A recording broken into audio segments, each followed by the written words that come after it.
നമസ്കാരം, good evening. വാർത്താ സന്ധ്യയിലേക്ക് എല്ലാ പ്രേക്ഷകർക്കും സ്വാഗതം. ഞാൻ പ്രജിൻ സി കണ്ണൻ. നോക്കാം വിശദമായ വാർത്തകൾ. പുനർജനി ക്രമക്കേടിൽ പ്രതിപക്ഷ നേതാവ് വി.ഡി. സതീശനെതിരെ അഴിമതി നിരോധന വകുപ്പ് പ്രകാരം കേസ് നിലനിൽക്കില്ലെന്ന് വിജിലൻസ്. കഴിഞ്ഞ വർഷം സെപ്റ്റംബറിലാണ് DIG കാർത്തിക് ഈ റിപ്പോർട്ട് നൽകിയത്. പുനർജനി പദ്ധതിയുടെ പണം വി.ഡി. സതീശന്റെ അക്കൗണ്ടിലേക്ക് വന്നിട്ടില്ലെന്നും റിപ്പോർട്ടിൽ പറയുന്നു. റിപ്പോർട്ടിന്റെ പകർപ്പ് 24 ലഭിച്ചു. ഷഫീദ് റാവുത്തർ തിരുവനന്തപുരത്ത് നിന്ന് ചേർന്ന് കൂടുതൽ വിവരങ്ങളുമായി. ഷഫീദ്, വിജിലൻസ് നേരത്തെ സമർപ്പിച്ച റിപ്പോർട്ടിന്റെ കൂടുതൽ വിശദാംശങ്ങൾ പുറത്തുവരുന്നു. ആ റിപ്പോർട്ടിന്റെ പകർപ്പ് ഇപ്പോൾ 24 പുറത്തുവിടുകയാണ്. അതിൽ വളരെ വ്യക്തമായി പറയുന്നു, അഴിമതി നിരോധന പ്രകാരം കേസ് നിലനിൽക്കില്ല സതീശനെതിരെ എന്ന് പറയുന്നു. അങ്ങനെയെങ്കിൽ എന്തിനാണ് ഇപ്പോഴത്തെ ഈ CBI അന്വേഷണ ശുപാർശ? രണ്ട് പ്രധാനപ്പെട്ട കാര്യങ്ങൾ നമുക്ക് ഇതിൽ നിന്ന് മനസ്സിലാക്കാൻ കഴിയും. ഇന്ന് രാവിലെയാണ് ഇതുമായി ബന്ധപ്പെട്ട് വിദേശ നാണയ വിനിമയ ചട്ട ലംഘനം അത് വി.ഡി. സതീശൻ നടത്തി. അദ്ദേഹത്തിനെതിരെ CBI അന്വേഷണം ശുപാർശ ചെയ്യുന്നു. നിയമസഭയുമായി ബന്ധപ്പെട്ട കാര്യങ്ങൾക്ക് നിയമസഭാ സാമാജികൻ എന്നുള്ള കാര്യത്തിൽ നിയമസഭാ സ്പീക്കർക്ക് ഇതുമായി ബന്ധപ്പെട്ട ശുപാർശ അത് വിജിലൻസ് നൽകുന്നു. ആ റിപ്പോർട്ട് ഒരു വർഷം മുൻപാണ് സംസ്ഥാന സർക്കാരിന് മുൻപിലേക്ക് എത്തിയത്. പക്ഷേ അതിനുശേഷം നിയമോപദേശം തേടി സംസ്ഥാന സർക്കാർ ഇതുവരെയും തീരുമാനമെടുത്തിട്ടുണ്ടായിരുന്നാൽ ഇപ്പോൾ അതിന് ജീവൻ വയ്ക്കുന്ന തരത്തിലേക്കുള്ള വാർത്തകളും വിവരങ്ങളുമാണ് ഇന്ന് രാവിലെ പുറത്തു വന്നത്. എന്നാൽ 2025 സെപ്റ്റംബർ 19 തീയതി കാർത്തിക് IPS വിജിലൻസ് ഡയറക്ടർക്ക് വേണ്ടി സംസ്ഥാന സർക്കാരിന് കൈമാറിയിരിക്കുന്ന റിപ്പോർട്ടിൽ പറഞ്ഞിരിക്കുന്ന കാര്യങ്ങൾ അത് വളരെ പ്രധാനപ്പെട്ടതാണ്. അതിൽ 4 കാര്യങ്ങൾ പറഞ്ഞിട്ടുണ്ട്. ഒന്നാമത്തെ കാര്യം, പുനർജനി പദ്ധതിയുമായി ബന്ധപ്പെട്ട് വി.ഡി. സതീശൻ MLA അക്കൗണ്ടിലേക്ക് പണം വന്നതായി കണ്ടെത്താൻ കഴിഞ്ഞിട്ടില്ല. വിദേശ സന്ദർശനത്തിന് ശേഷം വി.ഡി. സതീശൻ വസ്തു വാങ്ങിയതായി പരാതിയിൽ ആരോപിച്ചിട്ടില്ലാത്തതിനാൽ ആ വിഷയത്തിൽ അന്വേഷണം നടത്തിയിട്ടില്ല. പുനർജനി ഫണ്ട് കൈകാര്യം ചെയ്തിട്ടുള്ളത് മണപ്പാട്ട് ഫൗണ്ടേഷൻ എന്ന സന്നദ്ധ സംഘടന മുഖേനയാണ്. വി.ഡി. സതീശൻ ഫണ്ട് കൈകാര്യം ചെയ്തതായി അറിവായിട്ടില്ല.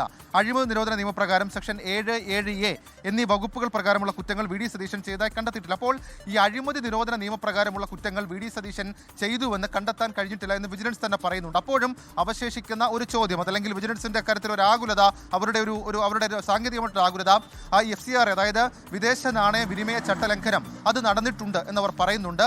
സാങ്കേതികമായി ഇതിനകത്ത് ചില പ്രശ്നങ്ങളും ആശയക്കുഴപ്പങ്ങളും ഉണ്ടതിൽ മറുപടി പറയേണ്ടത് വിജിലൻസും സർക്കാരുമാണ്. ഏതായാലും വിജിലൻസിന്റെ ശുപാർശ മുഖ്യമന്ത്രിയുടെ മുൻപിലേക്കുണ്ട്.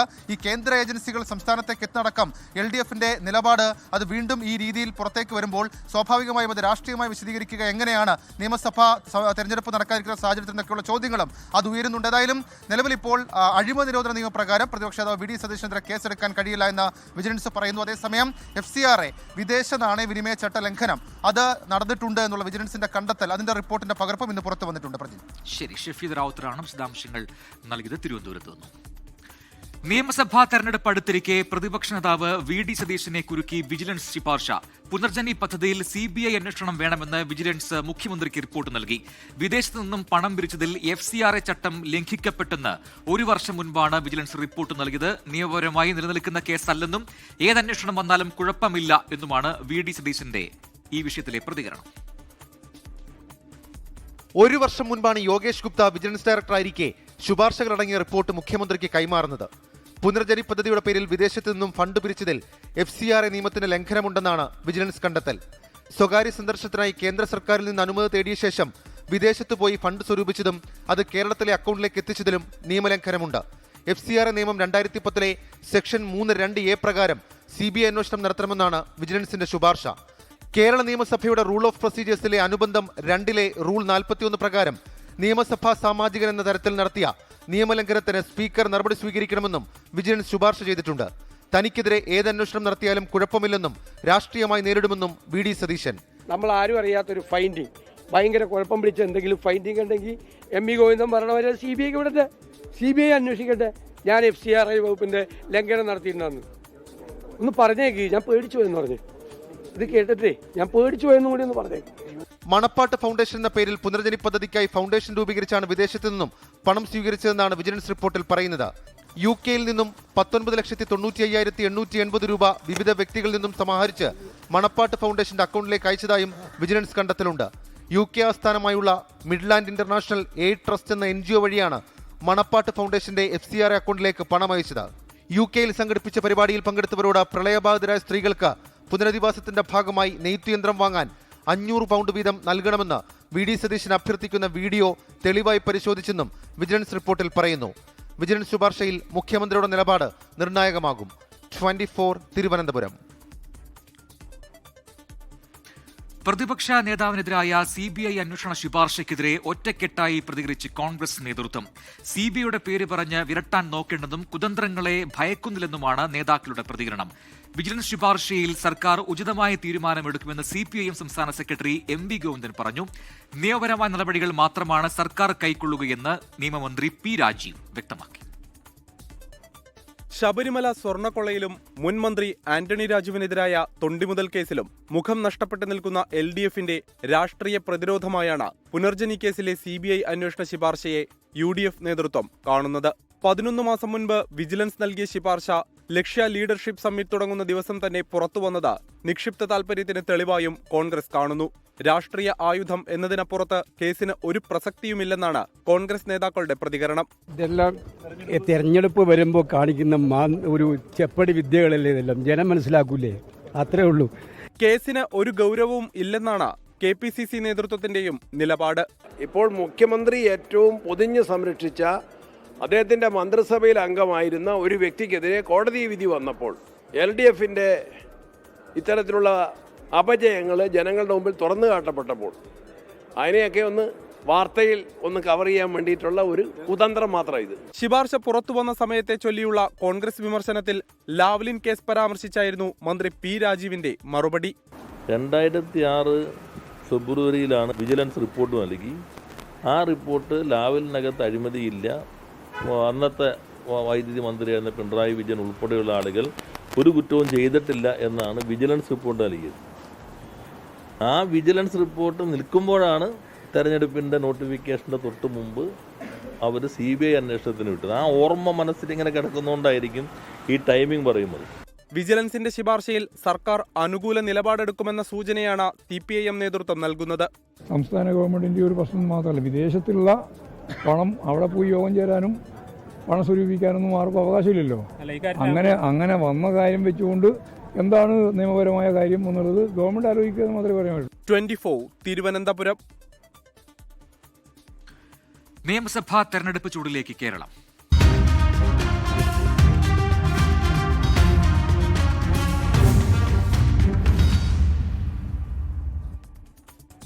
നിയമസഭാ തെരഞ്ഞെടുപ്പിനായുള്ള തന്ത്രങ്ങൾ മെനയാൻ കോൺഗ്രസിന്റെ നേതൃ ക്യാമ്പ് വയനാട് സുൽത്താൻ ബത്തേരിയിൽ തുടങ്ങി.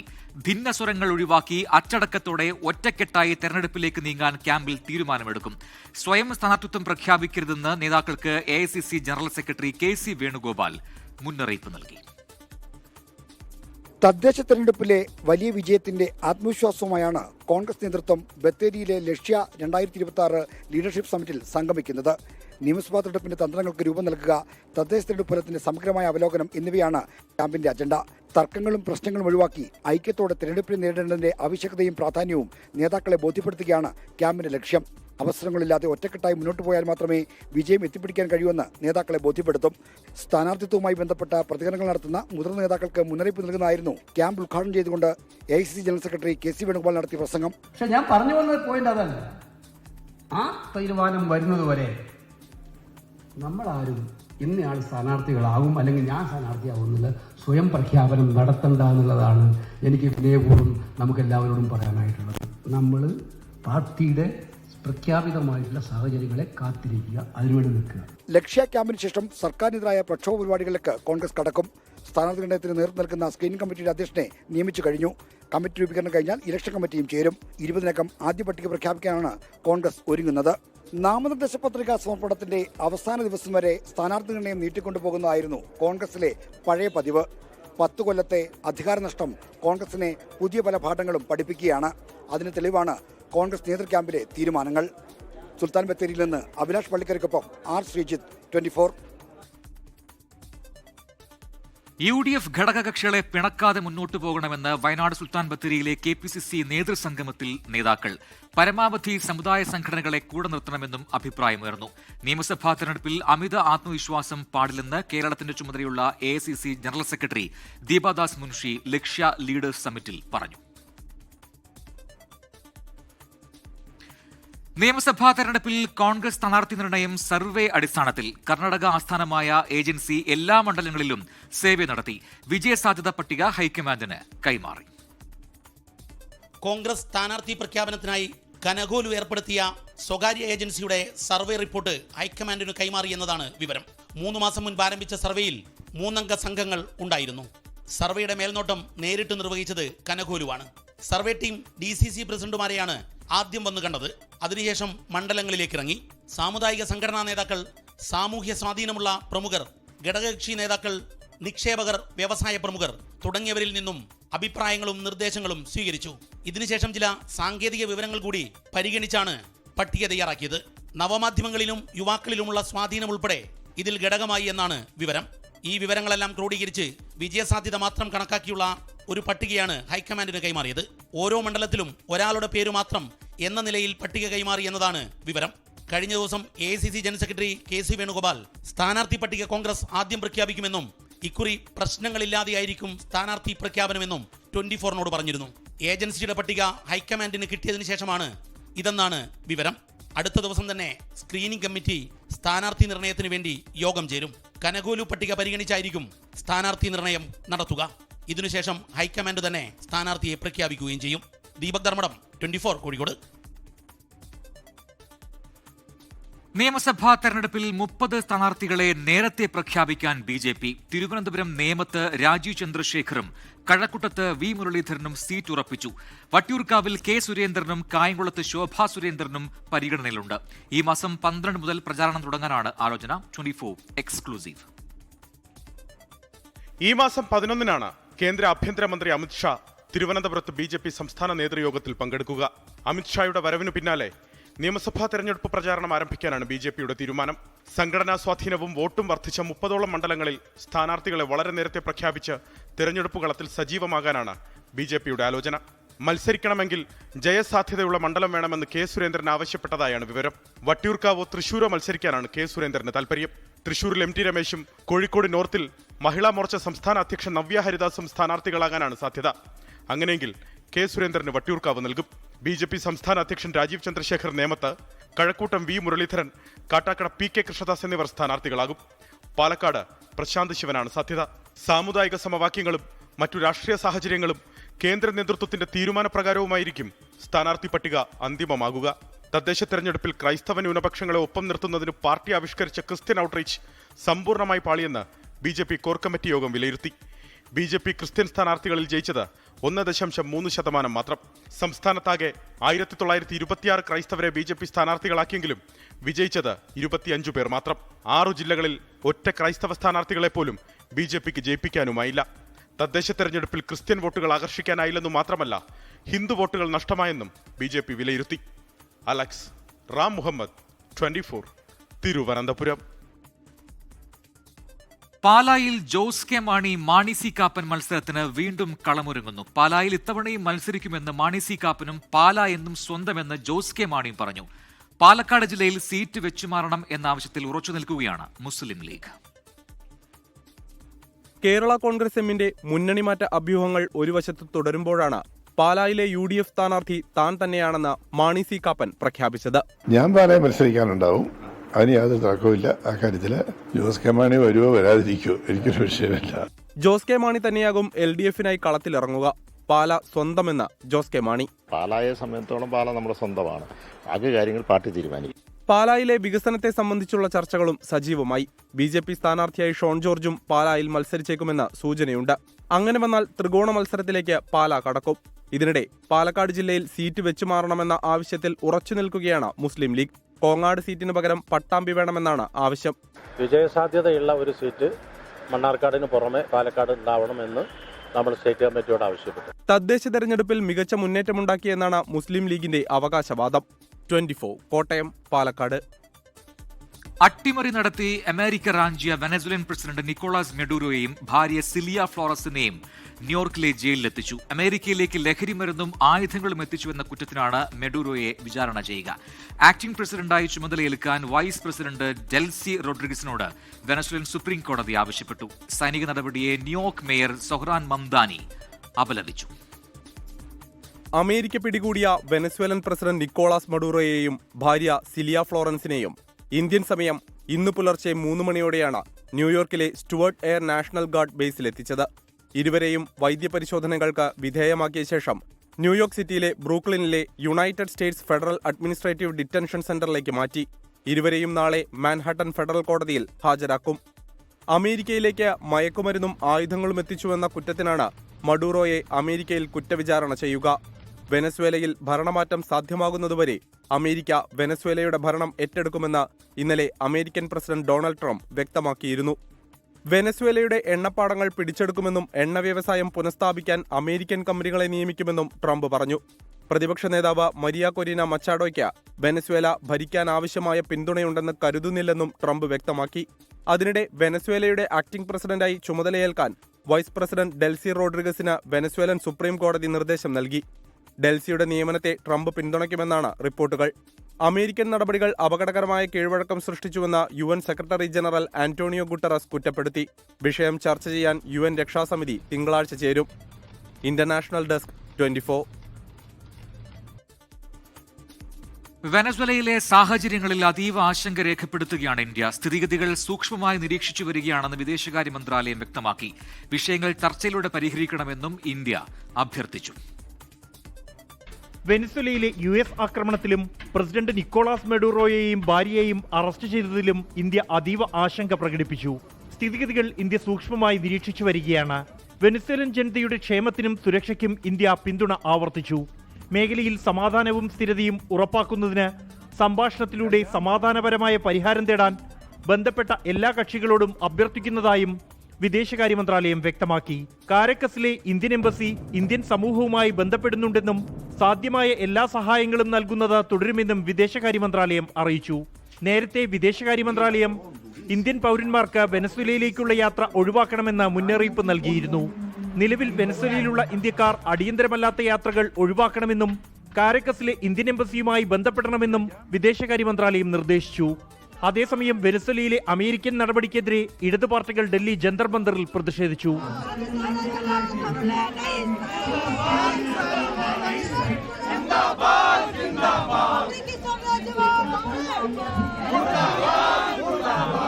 വിഷയത്തിൽ ഐക്യരാഷ്ട്രസഭ ഇടപെടണമെന്നും അതിനായി ഇന്ത്യ സമ്മർദ്ദം ചെലുത്തണമെന്നും ഇടതു പാർട്ടികൾ ആവശ്യപ്പെട്ടു. 24 ഡൽഹി. ഭിന്നശേഷി നിയമനത്തിൽ സംസ്ഥാന സർക്കാരിനെതിരെ വീണ്ടും വിമർശനവുമായി കത്തോലിക്ക സഭ.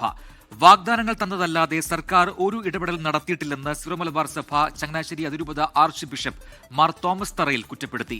ക്രൈസ്തവർക്കെതിരായ ആക്രമണങ്ങളെ കർദിനാൾ മാർ ജോർജ് ആലഞ്ചേരി രൂക്ഷമായി വിമർശിച്ചു. ക്രൈസ്തവർക്കെതിരായ ആക്രമണത്തിൽ അതിരൂക്ഷ വിമർശനമാണ് കർദിനാൾ മാർ ജോർജ് ആലഞ്ചേരി നടത്തിയത്. രാജ്യത്തിന്റെ ഐക്യം തകർക്കാൻ നടക്കുന്ന ശ്രമങ്ങളെ തടയാൻ ഭരണാധികാരികൾ നടപടിയെടുക്കണമെന്ന് കർദിനാൾ ആവശ്യപ്പെട്ടു. തിരുവനന്തപുരത്ത് സംഘടിപ്പിച്ച നസ്രാണി സംഗമം ഉദ്ഘാടനം ചെയ്ത് സംസാരിക്കുകയായിരുന്നു സീറോ മലബാർ സഭ ശ്രേഷ്ഠ മെത്രാപ്പോലീത്ത കർദിനാൾ മാർ ജോർജ് ആലഞ്ചേരി. നമ്മളെ സമുദായ സൗഹാർദ്ദവും ഐക്യവും എല്ലാം പാലിച്ചു പോകാൻ ശ്രമിക്കുന്ന സമൂഹമാണ്. അതിനെ ചോദ്യം ചെയ്യുന്ന രീതിയിലാണ് ഈ സംഭവങ്ങൾ നടക്കുന്നത്. രാജ്യത്തിന്റെ ഭരണാധികാരികൾ അതിനുവേണ്ട നടപടികൾ എടുത്ത് അവയെ നിയന്ത്രണത്തിൽ കൊണ്ടുവരുന്നതായിരിക്കും നമുക്ക് പ്രത്യാശയുണ്ട്. ന്യായമായ ആവശ്യങ്ങൾ സംസ്ഥാന സർക്കാർ അംഗീകരിക്കുന്നില്ലെന്ന് സീറോ മലബാർ ചങ്ങനാശ്ശേരി അതിരൂപത ആർച്ച് ബിഷപ്പ് മാർ തോമസ് തറയിൽ വിമർശിച്ചു. ഭിന്നശേഷി നിയമനത്തിൽ വാഗ്ദാനങ്ങൾ തന്നതല്ലാതെ സർക്കാർ ഒരു ഇടപാടും നടത്തുന്നില്ലെന്നും ആർച്ച് ബിഷപ്പ് പറഞ്ഞു. ഭിന്നശേഷി നിയമനത്തിന്റെ പേരിൽ തടസ്സപ്പെട്ട് കിടക്കുന്ന 16,000-ഓളം അധ്യാപകരുടെ നിയമനത്തിന്റെ കാര്യത്തിൽ നമ്മൾ നിരന്തരമായിട്ട് സർക്കാരിനോട് പറഞ്ഞുകൊണ്ടിരിക്കുകയാണ്. അവർ നമുക്ക് ഒത്തിരി വാഗ്ദാനങ്ങളൊക്കെ തന്നു, ഒന്നും നടക്കുന്നില്ല. ഭിന്നശേഷി നിയമന വിഷയത്തിലെ ആശങ്കകൾ പരിഹരിക്കാൻ സർക്കാർ പൂർണ്ണ പിന്തുണ നൽകിയിട്ടുണ്ടെന്നായിരുന്നു കർദിനാൾ മാർ ജോർജ് ആലഞ്ചേരിയുടെ പ്രതികരണം. പുത്തരിക്കണ്ട മൈതാനിയിൽ നടന്ന നസ്രാണി സംഗമത്തിൽ 100 കണക്കിന് ക്രൈസ്തവ വിശ്വാസികൾ പങ്കെടുത്തു. 24 തിരുവനന്തപുരം. ഛത്തീസ്ഗഡ് റായ്പൂരിൽ മതപരിവർത്തനം ആരോപിച്ച് സാന്താക്ലോസ് രൂപങ്ങളും അലങ്കാരങ്ങളും അടിച്ചു തകർത്ത സംഭവത്തിൽ ജാമ്യത്തിലിറങ്ങിയ ബജ്രംഗ് ദൾ പ്രവർത്തകർക്ക് വൻ സ്വീകരണം. ജാമ്യം ലഭിച്ച 6 പേരെയാണ് ജയിലിന് മുന്നിൽ മാലയിട്ടും മധുരം നൽകിയും സ്വീകരിച്ചത്. പ്രതികളെ തോളിലേറ്റി മുദ്രാവാക്യം വിളിച്ചാണ് പ്രവർത്തകർ ആഹ്ലാദ പ്രകടനം നടത്തിയത്. 30 പേരടങ്ങുന്ന സംഘമാണ് മാളിൽ ക്രിസ്മസ് തലേന്ന് അതിക്രമം കാട്ടിയത്.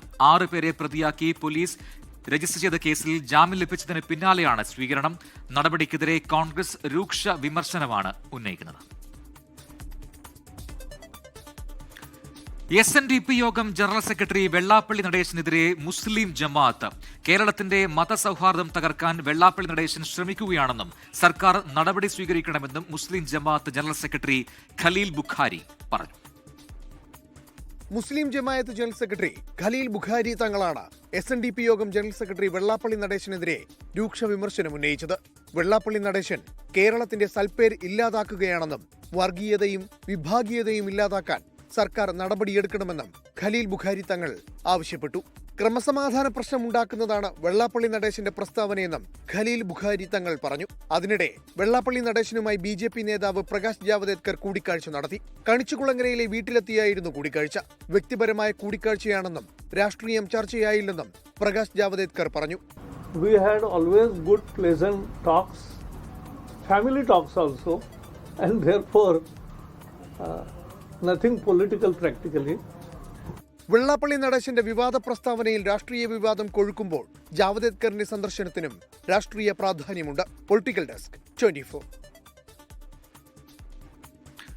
വരുന്ന നിയമസഭാ തെരഞ്ഞെടുപ്പിൽ താനും AK ശശീന്ദ്രനും മത്സരിക്കുമെന്ന് NCP സംസ്ഥാന അധ്യക്ഷൻ തോമസ് കെ തോമസ്. പാർട്ടിയിൽ തർക്കങ്ങളില്ല, കുട്ടനാട് സീറ്റ് വിട്ടു നൽകില്ലെന്നും ശരത് പവാർ വിളിച്ച യോഗത്തിനു ശേഷം തോമസ് കെ തോമസ് മുംബൈയിൽ പറഞ്ഞു. 3 സാഹചര്യങ്ങളിലാണ് ശരത് പവാർ കേരള നേതാക്കളെ മുംബൈയിലേക്ക് വിളിപ്പിച്ചത്. 1. എലത്തൂരിൽ ഒരിക്കൽ കൂടി AK ശശീന്ദ്രൻ മത്സരിക്കുന്നതിനെതിരെ പാർട്ടിയിൽ ഒരു വിഭാഗം പരസ്യമായി രംഗത്തെത്തി. 2. കുട്ടനാട് സീറ്റ് CPIM ഏറ്റെടുക്കുമെന്നും വാർത്തകൾ വന്നു. തദ്ദേശ തെരഞ്ഞെടുപ്പിൽ കാര്യമായി നേട്ടമുണ്ടാക്കാൻ കഴിയാത്തതിനാൽ സംസ്ഥാന നേതൃനിരയെ മാറ്റണമെന്നുള്ള സമ്മർദ്ദവുമുണ്ട്. എന്നാൽ ആദ്യത്തെ 2 കാര്യത്തിൽ പവാറുമായുള്ള യോഗത്തിൽ വ്യക്തത വന്നെന്ന് തോമസ് കെ തോമസ് തന്നെ പറയുന്നു. കുട്ടനാട്ടിലും എലത്തൂരും ആരാണ് നിലവിലെ MLA-മാർ, അവർ കണ്ടിന്യൂ ചെയ്യും. പവാർജി ഇങ്ങോട്ടാണ് പറഞ്ഞു, ഞങ്ങൾ അങ്ങോട്ടൊന്നും ചോദിച്ചില്ല. എന്താണ് താങ്കളുടെ അഭിപ്രായം, എന്താണ് നമ്മൾ ചെയ്യേണ്ടത്, പല ഡിസ്പ്യൂട്ടും ഉണ്ടല്ലോ എന്ന് പറയുമ്പോൾ പുള്ളി പറഞ്ഞു ഞങ്ങൾ 2 പേരുമാണ് മത്സരിക്കുന്നത്. എന്നാൽ മറ്റു ചില കാര്യങ്ങളാണ് ചർച്ച ചെയ്തത് എന്ന മട്ടിലായിരുന്നു AK ശശീന്ദ്രന്റെ യോഗത്തിനു ശേഷമുള്ള പ്രതികരണം. സീറ്റിന് കൂടുതൽ അർഹതയുണ്ടെങ്കിലും നിലവിലെ സാഹചര്യത്തിൽ അത് ചോദിക്കുന്നില്ല എന്ന് ദേശീയ വർക്കിംഗ് പ്രസിഡന്റ് PC ചാക്കോ പറഞ്ഞു. കോട്ടക്കൽ സീറ്റിലേക്ക് ആരെ സ്ഥാനാർത്ഥിയാക്കും എന്നാണ് ഇനി അറിയേണ്ടത്. 24 മുംബൈ. തൃശൂർ മറ്റത്തൂർ പഞ്ചായത്തിൽ BJP പിന്തുണയോടെ വിജയിച്ച വൈസ് പ്രസിഡന്റ് നൂർജഹാൻ നവാസ് രാജിവെച്ചു. പ്രസിഡന്റ് ടെസ്സി ജോസ് രാജിവെക്കില്ല. സ്വതന്ത്ര അംഗമായതിനാൽ ടെസ്സി രാജിവെക്കില്ലെന്ന് കോൺഗ്രസ് മുൻ നേതാവ് TM ചന്ദ്രൻ പറഞ്ഞു. KPCCയുടെ അണുനയ നീക്കത്തോട് പൂർണ്ണമായി സഹകരിക്കേണ്ടതില്ലെന്നാണ് കൂറുമാറിയവരുടെ തീരുമാനം. ഗുണ്ടാ നേതാവ് കൊടകര റഷീദ് ആവശ്യപ്പെട്ട 3 പേർക്ക് DCC നേതൃത്വം പാർട്ടി ചിഹ്നം നൽകിയെന്ന് TM ചന്ദ്രൻ ആരോപിച്ചു. ശബരിമല സന്നിധാനത്ത് വൻ ഭക്തജനത്തിരക്ക്. ഇന്ന് 5 മണിവരെ ദർശനം നടത്തിയ ഭക്തരുടെ എണ്ണം 61,000 പിന്നിട്ടു. പമ്പയിൽ നിന്നും മരക്കൂട്ടത്തു നിന്നും നിയന്ത്രണങ്ങളോടെയാണ് ഭക്തരെ കടത്തിവിടുന്നത്. മകരവിളക്ക് പ്രമാണിച്ച് ഭക്തരുടെ എണ്ണത്തിൽ ഇനിയും വർധനയുണ്ടാകുമെന്നാണ് കണക്കുകൂട്ടൽ. മകരവിളക്ക് ഒരുക്കത്തിന്റെ ഭാഗമായി ഗതാഗത മന്ത്രി KB ഗണേഷ് കുമാറിന്റെ നേതൃത്വത്തിൽ പമ്പയിൽ അവലോകന യോഗം ചേർന്നു. നിയമസഭാ തെരഞ്ഞെടുപ്പ് അടുത്തിരിക്കെ പൊങ്കൽ സമ്മാനവുമായി തമിഴ്നാട് സർക്കാർ. പൊങ്കൽ കിറ്റിനൊപ്പം എല്ലാ റേഷൻ കാർഡ് ഉടമകൾക്കും 3000 രൂപ നൽകും. ക്യാമ്പിൽ കഴിയുന്ന ശ്രീലങ്കൻ തമിഴ് വംശജർക്കും സഹായം എത്തിക്കുമെന്നാണ് വിവരം. നേരത്തെ അരിയും പഞ്ചസാരയും കരിമ്പും നൽകുമെന്ന് DMK സർക്കാർ പ്രഖ്യാപിച്ചിരുന്നു. ഇതിനായി 248 കോടി രൂപ മാറ്റിവെച്ചിരുന്നു. നോക്കാം ചില വാർത്തകൾ ചുരുക്കത്തിൽ. CPIM കേന്ദ്ര കമ്മിറ്റി അംഗം എളമരം കരീം CITU ദേശീയ ജനറൽ സെക്രട്ടറി. CITU ജനറൽ സെക്രട്ടറിയാകുന്ന ആദ്യ മലയാളി. എളമരം കരീമിന് പകരം MV ജയരാജൻ CITU സംസ്ഥാന സെക്രട്ടറിയാകും. കാസർഗോഡ് നീലേശ്വരത്ത് വാഹനാപകടത്തിൽപ്പെട്ട യുവാവ് അത്ഭുതകരമായി രക്ഷപ്പെട്ടു. റോഡിൽ വീണ സ്കൂട്ടർ യാത്രികനെതിരെ വന്ന കാർ ഡ്രൈവർ വെട്ടിച്ചു മാറ്റിയതാണ് വലിയ അപകടം ഒഴിവായത്.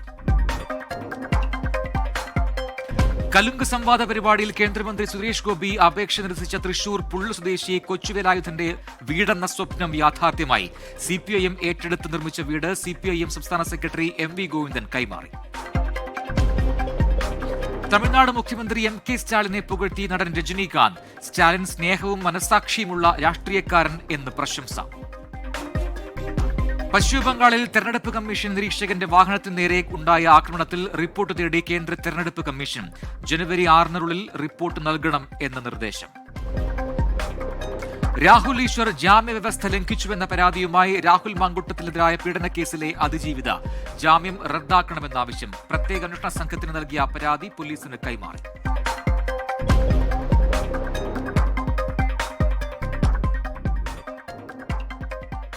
ലോകത്തെവിടെയായാലും ഏത് സമയത്തും 24 വാർത്തകളും ഓഗ്മെന്റഡ് റിയാലിറ്റി പാക്കേജുകളും എക്സ്പ്ലെയിനറുകളും വിശദമായി കാണാൻ ഞങ്ങളുടെ യൂട്യൂബ് ചാനൽ നിങ്ങൾക്ക് സബ്സ്ക്രൈബ് ചെയ്യാം.